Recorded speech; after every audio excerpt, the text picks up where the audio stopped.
Audiolibros en 15 minutos. Suscríbete al canal y explora un nuevo libro cada día.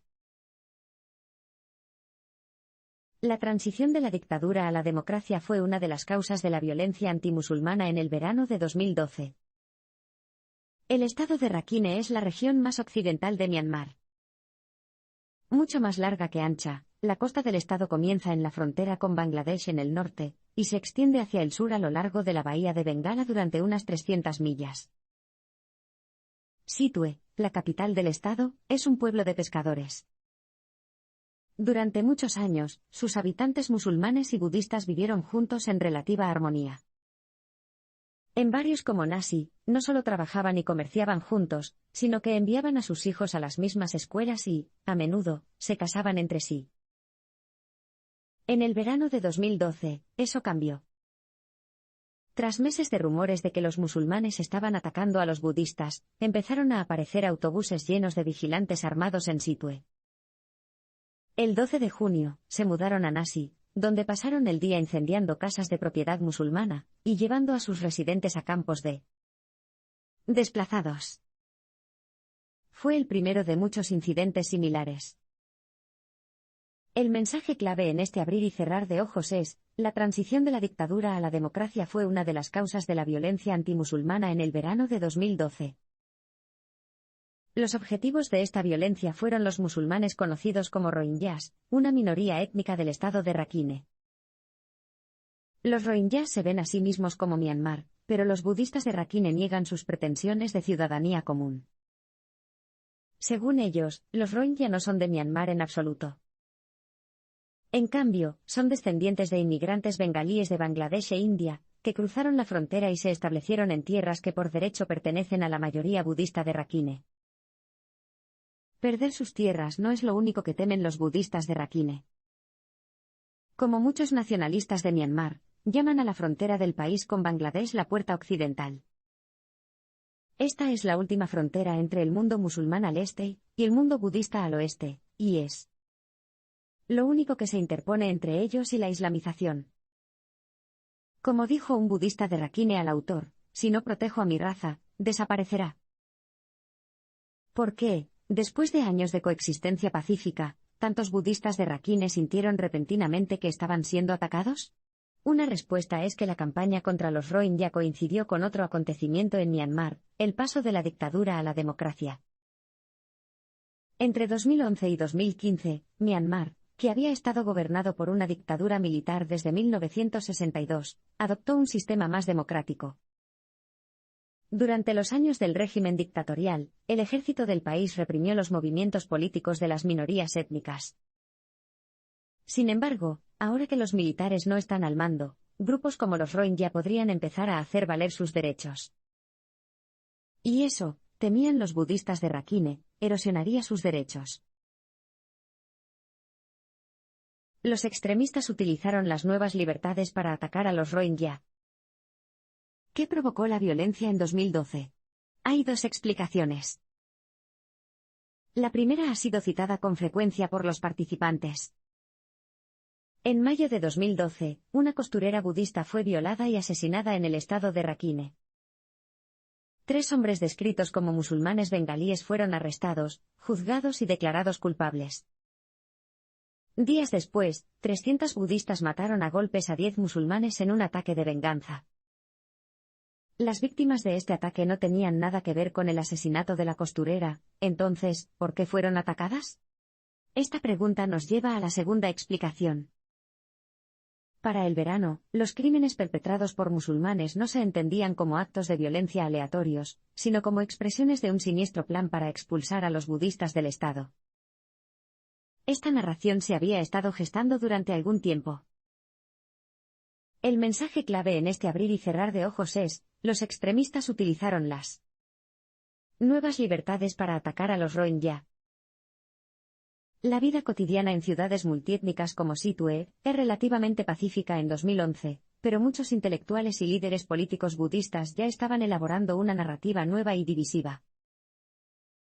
Ese año, los budistas de Rakhine se reunieron en un seminario en Yangon para hablar sobre los rohingya. Allí, los estudiosos argumentaron que los musulmanes bengalíes habían inventado la etiqueta Rohingya para reclamar un país que no les pertenecía. Esta idea se elaboró en las páginas de periódicos y revistas budistas. Se dijo que los Rohingya eran un grupo étnico de nueva creación. Su afirmación de una presencia de larga data en el estado de Rakhine no era más que una estratagema para arrebatarle el control a la mayoría budista. Una revista editada por monjes y políticos de alto rango describía a los Rohingya como terroristas que representaban una amenaza existencial para Myanmar. Mientras tanto, la palabra kalar, un término despectivo para los asiáticos del sur de piel oscura, se convirtió en sinónimo de musulmanes. ¿A qué se debe esta escalada? Bueno, como hemos visto, 2011 marcó el comienzo de la transición de Myanmar a la democracia y a las elecciones abiertas. Los militares no solo relajaron su control sobre el proceso político, sino que también renunciaron a su férreo control sobre los medios de comunicación. Por primera vez desde 1962, las publicaciones no pasaron por las manos de un censor militar. Fue un triunfo histórico, pero tuvo una consecuencia inesperada. Si bien el régimen militar a menudo había avivado el resentimiento contra las minorías étnicas, se retiró cuando estas ideas empezaron a extenderse demasiado. Al fin y al cabo, el estallido popular era incontrolable, lo que lo hacía peligroso para el régimen. Ahora, sin embargo, no controlaba el flujo de información, lo que daba a los extremistas rienda suelta para difundir sus ideas. La violencia antimusulmana se extendió por todo Myanmar después de junio de 2012. Los enfrentamientos entre rohingyas y budistas se hicieron cada vez más frecuentes después de junio de 2012. La violencia fue de ojo por ojo, los ataques de una parte fueron respondidos con represalias por parte de la otra. Sin embargo, los medios de comunicación aplicaron un doble rasero al informar sobre el conflicto. Se describió a los budistas como si solo actuaran en defensa propia. Los Rohingya, por el contrario, eran terroristas que siempre estaban a la ofensiva. En las redes sociales, se establecieron conexiones no demasiado sutiles entre lo que estaba sucediendo en el estado de Rakhine y los acontecimientos globales. Los budistas distribuyeron imágenes tanto de los ataques de septiembre de 2001 en Nueva York como de la destrucción por parte de los talibanes de los budas de Bamiyan, en Afganistán. La insinuación era clara, los Rohingya formaban parte de una guerra mundial contra otras religiones. Esta idea justificó la respuesta más dura posible. El mensaje clave en este abrir y cerrar de ojos es: la violencia antimusulmana se extendió por todo Myanmar después de junio de 2012. Un mes después de que se incendiara el barrio de Nasi, el presidente de Myanmar prometió cuidar nuestras propias nacionalidades étnicas. Los Rohingya fueron excluidos de esta promesa. Habían llegado al país ilegalmente, lo que significa que no podemos aceptarlos aquí. En octubre de 2012, hubo una segunda ola de violencia. A pesar de la gran presencia policial en el estado, las aldeas rohingyas continuaron siendo atacadas, lo que llevó a sus habitantes a un número cada vez mayor de campos de refugiados improvisados. Se difundieron rumores de que las fuerzas gubernamentales eran cómplices de esta violencia. Finalmente, aparecieron pruebas que demostraban que a menudo lo eran. Un vídeo, por ejemplo, mostraba a policías armados con fusiles observando cómo los budistas atacaban a los musulmanes con lanzas, garrotes y cadenas. Otros rumores hablaban de ejecuciones y fosas comunes. Cierto o no, esos rumores llevaron a miles de temerosos rohingyas a huir a los campos de refugiados. Pero no eran solo los rohingyas los que estaban en la línea de fuego. En otoño, los principales monjes de Rakhine pidieron que se boicoteara a todos los musulmanes. No era una amenaza inútil. Cuando un comerciante fue sorprendido vendiendo arroz a un musulmán, sus compañeros budistas de Rakhine lo golpearon hasta matarlo. El sentimiento antimusulmán se ha extendido ahora al interior de Myanmar. En el lejano estado de Kayin, otro boicot tuvo como objetivo a los musulmanes Kayin, un grupo étnico no relacionado con los Rohingya.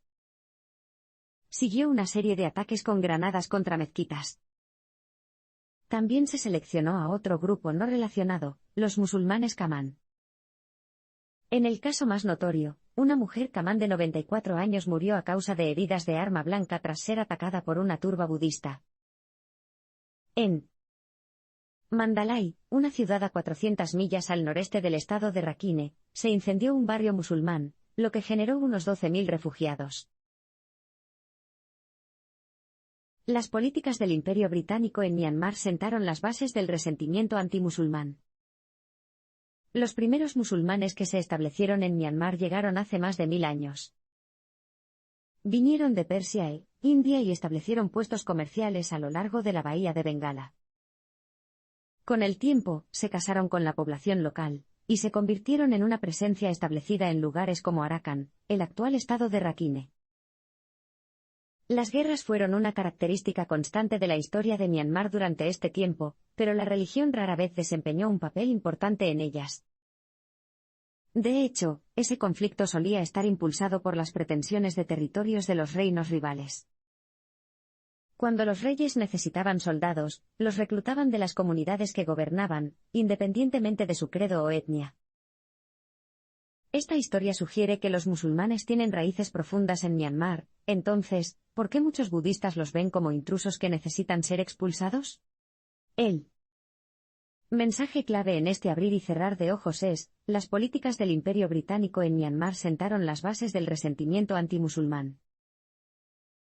Gran Bretaña se anexionó Myanmar en su totalidad en 1885.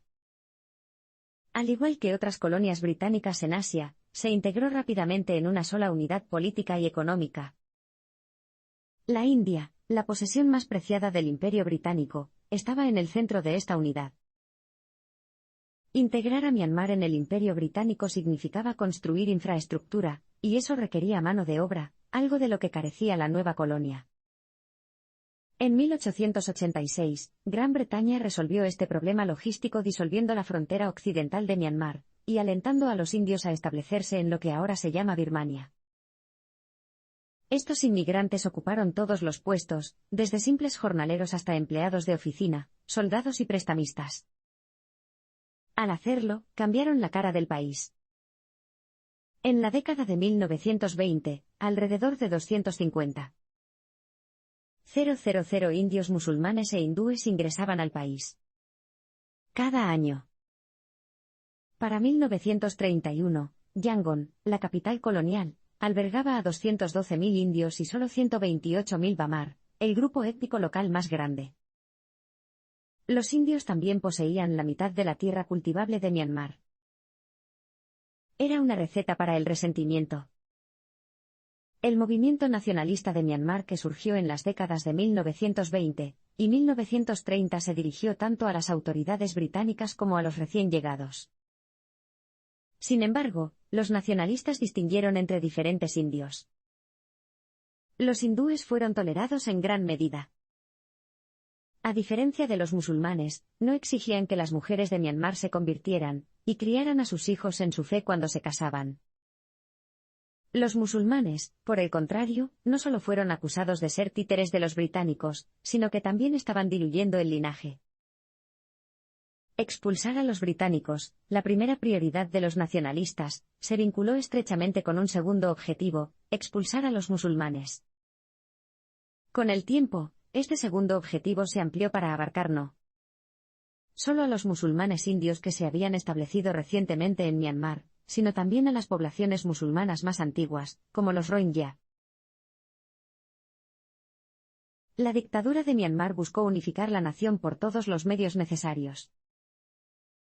Durante muchos años, los visitantes de las oficinas de inmigración de Myanmar se enfrentaron a un gran letrero rojo con un mensaje audaz y alarmante. La tierra, advertía el letrero, no se tragará a una raza hacia la extinción, pero otra raza sí. Estos mensajes eran típicos de la dictadura militar de Myanmar. Tras la independencia en 1948, Myanmar, entonces todavía conocida como Birmania, se vio sacudida por la inestabilidad. En 1962, se pidió a los militares que restablecieran el orden, cosa que hicieron, y luego devolvieran el poder a un gobierno civil. Se negó a hacerlo. La seguridad se convirtió en la ideología dominante. Sin un Estado vigilante y fronteras fuertes, afirmaron los militares, la existencia misma de la nación estaba amenazada. Como en el pasado, las fuerzas extranjeras invadirían Myanmar. Esta vez, sin embargo, podrían lograrlo y tragárselo entero. El mensaje clave en este abrir y cerrar de ojos es: la dictadura de Myanmar buscó unificar la nación por todos los medios necesarios. El Consejo Militar que tomó el poder en 1962 tenía un compromiso primordial: la unidad nacional. Su programa se basó en las palabras de un famoso eslogan utilizado por los nacionalistas durante su lucha contra los británicos: una voz, una sangre, una nación. La dictadura creía que solo la unidad podía mantener a raya a los elementos destructivos internos y externos.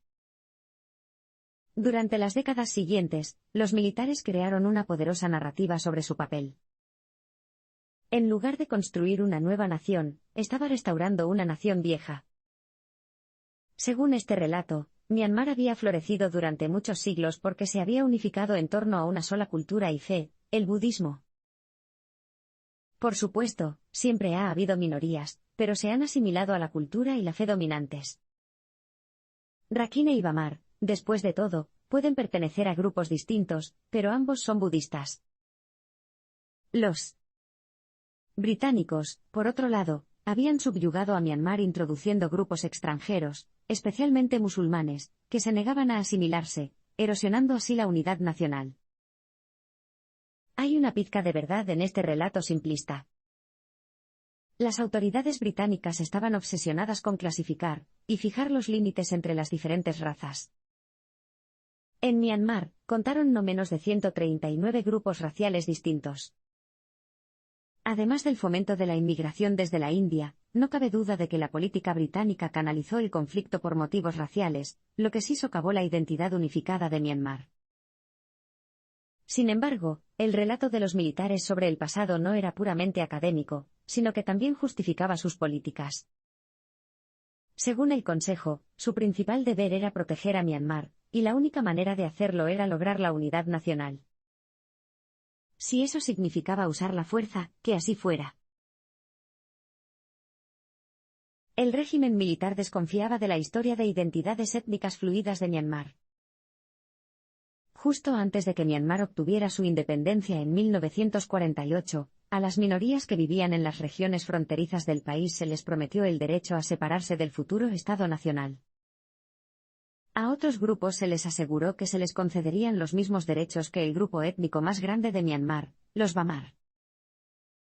Ambas promesas se retiraron después de la independencia. Cuando el ejército tomó el poder en 1962, muchos grupos, como los Kachin en el norte de Myanmar, se alzaron en armas.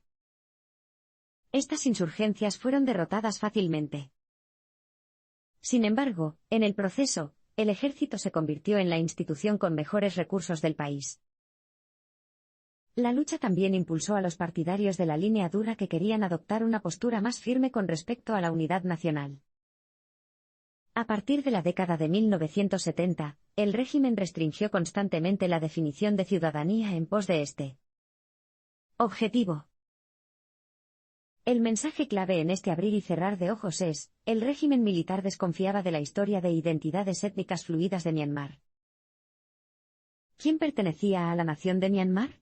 Irónicamente, el régimen militar siguió el ejemplo de los británicos al responder a esta pregunta, en lugar de analizar la propia historia de Myanmar. Durante gran parte de esa historia, la identidad étnica no había definido las lealtades políticas. Tomemos como ejemplo a los Bamar y los Mon, una minoría del sur de Myanmar. En 1740, un rey Mon que buscaba expandir su imperio puso su ejército bajo el mando de un general Bamar. Estas fuerzas fueron finalmente derrotadas por los soldados Mon que luchaban bajo la bandera del reino de Aba y su gobernante Bamar. La identidad étnica también era fluida. Tanto Mon como Bamar eran fácilmente identificables, pero estos marcadores no eran permanentes. Las coletas tradicionales se pueden cortar o peinar de manera diferente, la ropa se puede cambiar. Cualquier Mon podía convertirse en Bamar, y muchos lo hicieron. El régimen militar desconfiaba de esa fluidez. Al igual que los británicos, creían que los grupos tenían rasgos biológicos fijos que determinaban su estado y comportamiento. Como estos rasgos estaban preestablecidos, un mon no podía convertirse en Bamar, solo podía disfrazarse de tal. Desde una perspectiva nacionalista, esto constituía un grave peligro para Myanmar. ¿Por qué fue eso? Bueno, significaba que los enemigos de la nación podían pasar desapercibidos. En 1982, el régimen actualizó la encuesta británica de 1931, que encontró 139 grupos étnicos distintos en Myanmar, y enumeró 135 razas nacionales. A partir de ahora, las etnias de los ciudadanos aparecían en sus tarjetas de identidad, y esto definía su lugar en la sociedad. Si su tarjeta decía que era Bamar, tenía mayores libertades; si su tarjeta decía que era Kachin, era sospechoso de ser vigilado por la policía. Como veremos en el siguiente parpadeo, algunos grupos se excluyeron por completo. La dictadura excluyó a los Rohingya de su índice de razas nacionales. Cuando el régimen creó su índice de 135 razas nacionales, aplicó una regla sencilla: si había pruebas de que un grupo vivía en el país antes de 1824, año en que Gran Bretaña se anexionó a Arakan, también pertenecían a la nación moderna. Los Rohingya cumplían con este estándar. A finales del siglo XVIII, por ejemplo, un médico escocés llamado Francis Buchanan escribió un estudio sobre las lenguas en Arakan. En él, señaló que una de las lenguas utilizadas en la zona era de origen indio, y la hablaban los musulmanes conocidos como Rohingya. Otros textos europeos apoyaron las observaciones de Buchanan. En 1982, a pesar de la evidencia histórica, el gobierno retiró su reconocimiento de los Rohingya. Musulmanes de Rakhine, la designación oficial del grupo, no aparecía en el índice. El mensaje clave en este abrir y cerrar de ojos es: la dictadura excluyó a los Rohingya de su índice de razas nacionales. Los ciudadanos de Myanmar recibieron por primera vez tarjetas de identidad nacionales en 1952. Estos documentos, emitidos por un gobierno civil después de la independencia, no indicaban el origen étnico del titular, lo que reflejaba el hecho de que la ciudadanía no dependía de la identidad étnica. De hecho, se concedió la ciudadanía a cualquier persona que hubiera vivido en el país durante 8 años, o que pudiera demostrar una presencia familiar en el país desde hace 2 generaciones. Sin embargo, como hemos visto, el origen étnico apareció en las tarjetas de identificación después de 1982, el año en que se aprobó la Ley de Ciudadanía. Esta ley redefinió la ciudadanía, que ahora estaba vinculada explícitamente a la identidad étnica. Para ser miembro de la nación de Myanmar, tenías que pertenecer a una de las 135 razas nacionales. Si no pertenecías a una de esas razas, no tenías capacidad legal. ¿Qué significó esto para los Rohingya? Bueno, había un precedente ominoso. Una de las primeras acciones de la dictadura militar tras la toma del poder en 1962 fue provocar una tormenta de resentimiento xenófobo contra las comunidades india y china. Estos inmigrantes, afirmó, no tenían una conexión natural con el país, y podían convertirse en cualquier momento en peligrosos enemigos internos. En 1965, el gobierno confiscó propiedades de propiedad india y china y expulsó del país a cientos de miles de indios y chinos. En 1989, se obligó a los musulmanes rohingyas a entregar sus antiguas tarjetas de identidad, y se les dijo que esperaran a que se emitieran nuevos documentos. Muchos rohingyas, especialmente aquellos que seguían reclamando derechos políticos para su comunidad, nunca volvieron a recibir documentos de identidad del gobierno. El reasentamiento de los budistas formaba parte de un plan para cambiar la demografía del estado de Rakhine.